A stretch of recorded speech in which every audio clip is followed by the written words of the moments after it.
Greetings, pilgrims, and welcome to another episode of the Polygon Pilgrimage. This week I have a recap for you of my participation in the Global Game Jam 2015. So now that I am well rested and recovered from my experience at the Global Game Jam, I'd like to give you guys some information about how I think it went, what my initial impressions were. This was my first Global Game Jam, my first Game Jam in general, and I had a great time. And I wanted to give you a few points about my experience, as well as some information about my team, about the project we completed, and about how you can get involved. So my initial impression of the event was that it was incredible, and I highly recommend, I cannot recommend enough, that anyone and everyone who is interested in game design at all attend one of these events, because you will grow so much in such a short period of time. It was a lot of fun, but it's also very stressful. It's stressful on your body, on your resources, on your family. You know, my wife was incredibly patient while I was away for 3 days straight. I did get to meet a lot of amazing people. I did some networking, which was important, and I was able to meet these talented people and hopefully work with them again in the near future. So for those of you not familiar with the Global Game Jam, this is a worldwide event where groups of people come together at various locations, and at the same time, universally, a theme is announced. And our job, our challenge, is to create a game from scratch in just 4 hours that meets that theme. This year we had a total of 28,837 people registered at 518 sites worldwide, covering 78 countries, and in total 5,438 games were produced in just 2 days.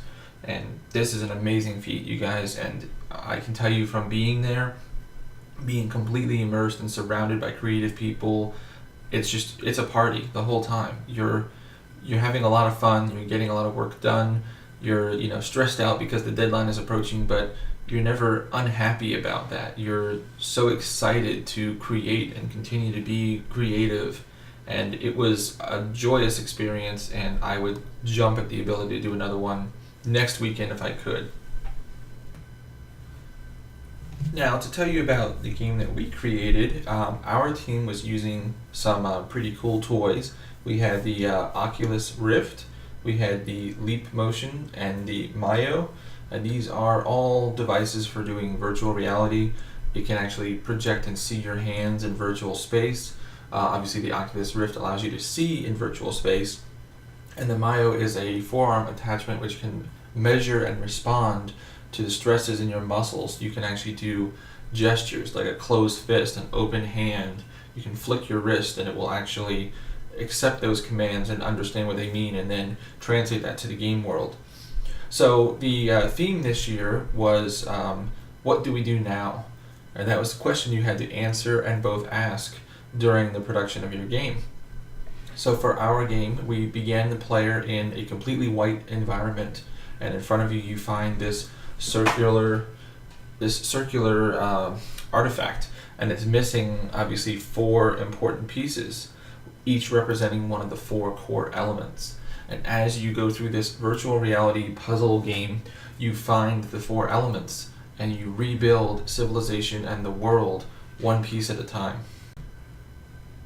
And so I hope that this has intrigued your interest in participating in a game jam. And just some closing thoughts. I wanted to tell you that although it is a lot of effort to travel to one of these sites, to maybe stay up in a hotel or at a friend's house, and you barely sleep, those are minor things that are quickly forgotten considering how much you get out of an event like this. It is, as I described it to someone, a pressure cooker of talents, techniques, and ideas. I grew so much in just 20 or 30 short hours that I got to spend actually participating, and if I can remember half the things that I learned in a feverish frenzy of trying to complete a project, then I will have gained so much already. And it is, you do learn so much so fast, and the skills and the friendships that you make are lifelong and completely invaluable. You cannot buy this kind of experience. And I was telling people that anyone can do this, and I think that's really true. Anyone, even if you have no programming skills, you've never done any art at all, but you're interested in games, this is a great introduction to this field. And the reason I say that is that everyone is valuable, because even if you're just someone who plays games, your experience as a player, your expectations as a player are valuable to people like us who make games, to say, okay, what is it you're expecting? Let me try and give you that while still telling a story, while still doing all these other things that are involved. That's the challenge. And I put out a quote the other day, and I'd like to amend it a bit, about the game design process. I said that artists make pretty things to look at. Programmers bring those pretty things alive. Writers make us care that they are alive. And then the sound designers complete the whole atmospheric event. And with all those things, you have not just a game, but an experience now. If you've ever played a game and when the credits roll, you kind of sit back in your chair like, wow, like you're short of breath or you're teary-eyed because this thing moved you. That's the efforts of all of these people. And all these people only got here because they've been dedicated and they've been doing things like this and pushing themselves and growing. So you should too. Push yourself and grow always. And everyone, even down to in the 11th hour, the guy who was done with his part and was essentially just like a runner, he would just take notes back and forth between the team or go ask questions for you so that don't have to get up, I can just keep arting, say go ask this question for me because I need this information. Those people are valuable, especially in the 11th hour. So don't think that you have nothing to contribute, because you do. I guarantee you, I promise you, you do. So guys, that wraps it up for me for my post commentary on the Global Game Jam. Again, the highlights are that it was incredible and I would do it again in a heartbeat. And I wanted to take a moment to especially thank my team. And you can see here on the screen displayed are anyone who is interested in having their name and website.